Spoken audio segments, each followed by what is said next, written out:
1979 সালের ইসলামী বিপ্লবের পর ইরানের ধর্মীয় নেতৃত্বের জন্য সবচেয়ে বড় চ্যালেঞ্জ হিসেবে দেখা যাচ্ছে বর্তমান সরকার বিরোধী বিক্ষোভ। মূলত বছরের পর বছর ধরে মূল্যস্ফীতি ও জীবনযাত্রার ব্যয় বৃদ্ধির প্রতিবাদের ধর্মঘট থেকে এই বিক্ষোভের সূত্রপাত।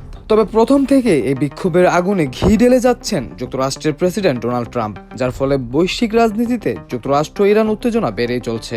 তবে যুক্তরাষ্ট্র ও ইরানের মধ্যে সামরিক উত্তেজনা আরও বাড়লে তা শুধু দুই দেশের মধ্যেই সীমাবদ্ধ থাকবে না, বরং পুরো উপসাগরীয় অঞ্চলের জন্য মারাত্মক পরিণতি ডেকে আনতে পারে বলে সতর্ক করেছেন কাতার।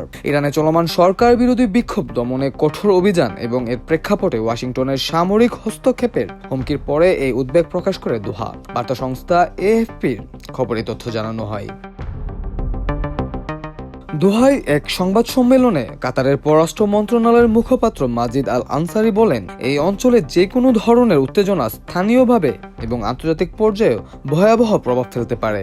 তাই কাতার এমন পরিস্থিতি এড়াতে সর্বোচ্চ চেষ্টা করছে।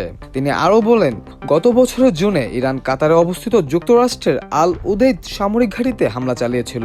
তার আগে যুক্তরাষ্ট্র ইরানের পারমাণবিক স্থাপনায় হামলা করে।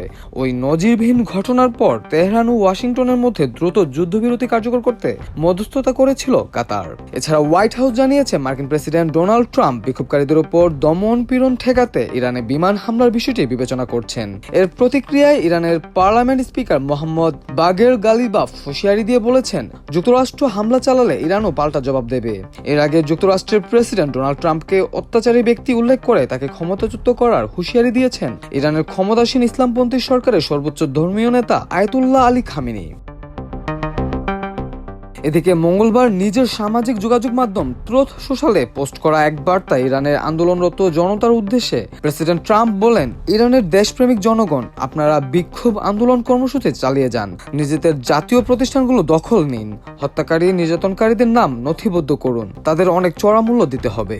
প্রেসিডেন্ট ট্রাম্প আরও জানান, ইরানের বিক্ষোভকারীদের উপর হামলার প্রতিবাদ হিসেবে তেহরানের কর্মকর্তাদের সঙ্গে যাবতীয় বৈঠক স্থগিতের সিদ্ধান্ত নিয়েছেন তিনি। মঙ্গলবারের ট্রুথ সোশ্যালের পোস্টে তিনি বলেন, ইরানে বিক্ষোভ দমন করতে নির্বিচারে গুলি চালানো হচ্ছে।